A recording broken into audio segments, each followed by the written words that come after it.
Oratio Imperata, laban king pamaglaganap ng COVID-19. King lagyo ning ipa, ampo ning anak, ampo ning Espiritu Santo. Amen. O Diyos ay ipami, lalapit kami kaya ka, kaniting masipit pamangailangan mi. Aduan mi kaya ka, ingkambilan at ingatan mo kami, laban king COVID-19, ape pasakit na at may kamate na karing dakal na tao. Ipanalangin ming antabayanan mula, ring taong mitutukan manintun panulo, para kaniting sakit amampat king pangakalat na.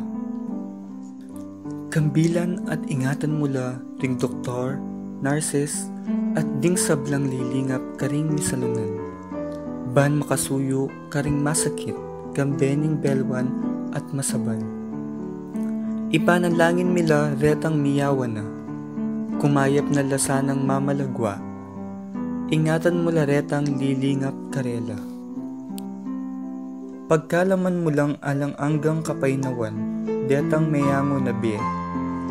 Pagkalam mo kaya kami, ingrasya mo, kaniting masakit a panahon, ban mag-obra kami, para king ikakayap ding sabla, at ban makasawap kami, karetang atyo king pamangailangan. Ipanigap po mi kaya ka, ing patuknangan mo na, ing pangakalat niting virus, at ing pangakabos mi, karing takot mi. Pagkalam mo iti, king kapamilataning ginuming Hesukristong anak mo, ang mabibye, ampon mag-ari, kambe mo, king kametungan ning banal na Espiritu, Diyos, manggaman king alang-angga. Amen.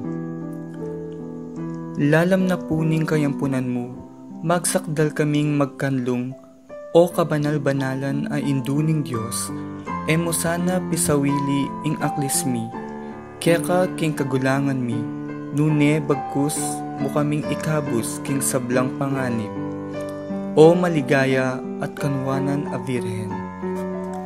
Virhen de los Remedios, induning kapaldanan, ipanalangin mo kami. San Rafael Arcangel, ipanalangin mo kami. San Roque, ipanalangin mo kami. San Lorenzo Ruiz, ipanalangin mo kami. San Pedro Calungsod, ipanalangin mo kami. King lagyo ning ipa, ampo ning anak, ampo ning Espiritu Santo. Amen.